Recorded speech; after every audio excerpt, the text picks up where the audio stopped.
जो साध्वी सुशील सज्जन, अपने पति को भगवान मानने वाली, तो ब्याह है तो खतरे का मोल लेना आजकल, क्योंकि बॉयफ्रेंड गर्लफ्रेंड ये सब जो चल रहा है ना, ये बहुत विषैला चल रहा है। क्योंकि मान लो जैसे अब 2-4 लड़कों से जो मिली हुई है, वो एक पति को भगवान मानकर कैसे पूछ सकती, बड़ी समस्या है। पर ऐसा नहीं है, जैसे दुराचारियों के बीच में सदाचारी भी रहते हैं, ऐसे सदाचारिणी भी हैं। एक से एक बहुत पवित्र लड़कियां हैं जो अपने जीवन को पवित्र रखें, पर है बहुत कठिन, पवित्र मिलना बहुत कठिन, क्योंकि अपने लोग पवित्र आचरण विहीन हो रहे हैं, तो अपने को पवित्र की आशा कैसे हो सकती है?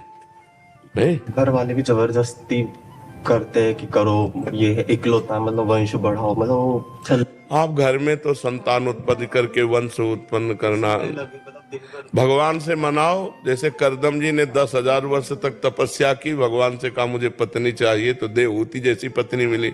तो 10,000 ना सही तो साल भर सही साल भर कुछ अन्न कम पाओ, शंकर जी की उपासना करो, महाराज हमें पत्नी दे दो। भगवान शंकर की आराधना करो कि हमें देवी जी की आराधना करो, तो कोई हो कि सुशील सज्जन मिल जाए। होती बहुत कम है बहुत कम।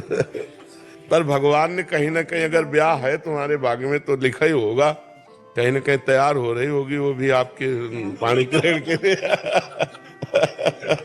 ऐसा हो श्री जी की इच्छा समझ के ही बस चलता रहे कि बस अब जैसी उनकी इच्छा। हाँ बिल्कुल बिल्कुल। बकाया आपका जो प्रश्न है बहुत गंभीर प्रश्न है कि आज सुशील बच्चों को सुशील बच्ची मिलना या सुशील बच्चियों को सुशील बच्चे मिलना बहुत दुर्लभ बात हो गई, क्योंकि स्कूलों में नए नए बच्चे जो थोड़ा अच्छे, वो भी मतलब भ्रष्ट मार्ग में जा रहे हैं, जैसे नशा करना, गर्लफ्रेंड बॉयफ्रेंड बनाकर व्यभिचार करना, ये सब बहुत गंदी बातें हो रही हैं हमारे देश में। पहले हमारे समय में तो था ही नहीं। पति की छाती में खंजर मारने वाली स्त्री कैसी रही होगी?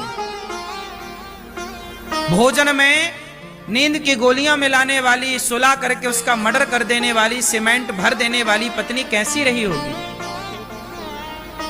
बताओ जरा, इससे क्या सिद्ध होता है?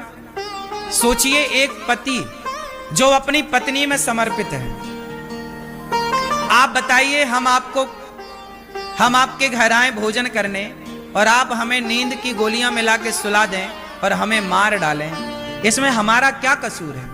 उस लड़के का क्या कसूर था? वो तो पत्नी के हाथ का ना भोजन कर रहा था। उसे क्या पता था कि इस भोजन में जहर है, नींद की गोलियां हैं? उसे क्या पता था कि हमें सुला के हमारी छाती पे खंजर मार दिया जाएगा? मैं सवाल उस लड़की से नहीं, सवाल मैं ये करता हूं कि उस लड़की की आखिर ऐसी बुद्धि हुई क्यों? मैं उस वेश पे जाता हूं, मूल पर, कि समाज की आज ऐसी बुद्धि क्यों हो रही है? आज वो लड़की है, कोई और लड़की है, कोई और लड़का है, लड़का भी परेशान करता है, वो भी मार डालता है कई बार स्त्री को। क्यों? सवाल ये है कि आदमी, हम सनातनी हैं, हम लोग ना चूहा को भी नहीं मारते, मच्छर को मारना पाप समझते हैं सनातनी लोग। गाय को रोटी निकालते हैं, कुत्ते को रोटी निकालते हैं, बोलो हाँ, हम चींटियों को आटा डालते हैं।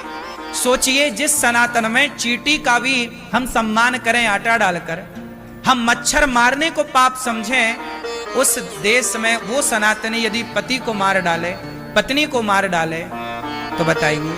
मैं सवाल करता हूं कि ये बुद्धि आई कहां से, बनी क्यों? कहीं ना कहीं जब आप